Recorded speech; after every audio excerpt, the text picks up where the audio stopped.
একটা কুকুর যেমন আরেকটা কুকুরকে সে শত্রু মনে করে, তার এরিয়ার মধ্যে আসলে তাকে আক্রমণ করতে চেষ্টা করে, ঠিক হাইড্রোফোবিনাম বা লাইসিনামের পেশেন্টের ভেতরে ঠিক এরকমই একটা সিমটম লক্ষ্য করা যায়, এরকম একটা প্রবণতা দেখা যায়। অ্যাটাক আদার্স ডিজিআর টু, অর্থাৎ সে অন্যকে আক্রমণ করতে চায়, অন্যকে সে আহত করতে চায়, অন্যকে সে ক্ষতিগ্রস্ত করতে চায়। তো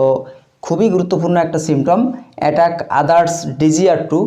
লাইসিনামের বা হাইড্রোফোবিনামের খুবই গুরুত্বপূর্ণ একটা সিমটম, যা আমরা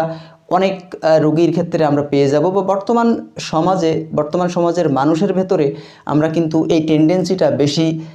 এই মুহূর্তে দেখতে পাচ্ছি যে একজন আরেকজনের প্রতি ক্ষিপ্র হয়ে যাচ্ছে, একজন আরেকজনকে অ্যাটাক করার চেষ্টা করছে, হয়তোবা তার কোনো কারণে শত্রু হতে পারে বা এরকম একটা টেন্ডেন্সি তার ভেতরে চলে আসতে পারে।